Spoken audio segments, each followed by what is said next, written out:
വാങ്ങണമെന്ന് ഇന്ത്യ തീരുമാനിക്കുമെന്ന് കേന്ദ്ര സർക്കാർ. എണ്ണ ഇറക്കുമതി ഏറ്റവും കൂടുതൽ റഷ്യയിൽ നിന്നാണെന്ന് കേന്ദ്ര സർക്കാർ അറിയിച്ചു.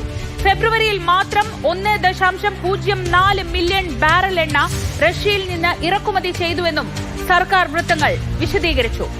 പി ബസന്ത് വിവരങ്ങളുമായി. ബസന്ത്, വലിയ ഔദാര്യം പോലെയായിരുന്നു അമേരിക്കയുടെ ഭാഗത്തുനിന്ന് ഒരു മാസത്തേക്ക് എണ്ണ വാങ്ങിക്കൊള്ളൂ എന്നൊരു പ്രഖ്യാപനം വന്നത്. പക്ഷേ ഇക്കാര്യത്തിൽ കേന്ദ്ര സർക്കാർ വളരെ ശക്തമായ ഒരു നിലപാട് തന്നെ സ്വീകരിക്കുകയാണോ?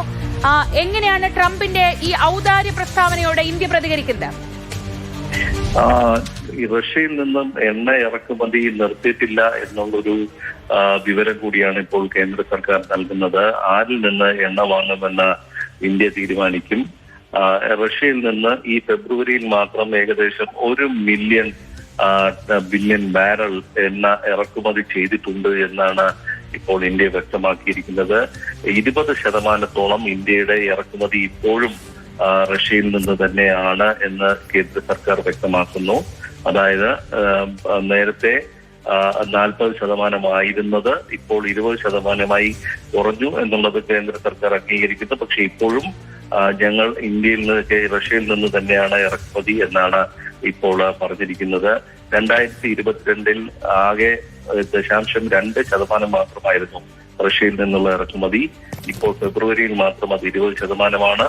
മാത്രമല്ല അത് 1.4 മില്യൺ ബാരലാണ് ഒരു ദിവസം ഇറക്കുമതി ചെയ്യുന്നതെന്നും വ്യക്തമാക്കുന്നുണ്ട്.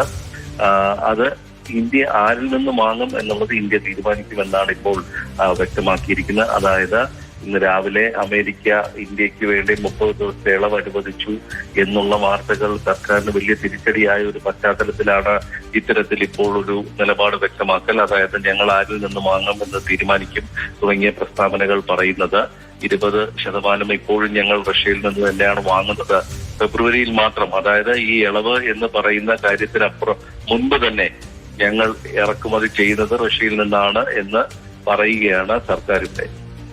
പി ബസന്താണ് വിവരങ്ങൾ നൽകിയത്. ഡൽഹിയിൽ നിന്ന് എണ്ണയുടെ കാര്യത്തിൽ ഭീഷണി വേണ്ടെന്ന നിലപാട് സ്വീകരിക്കുകയാണ് ഇന്ത്യ.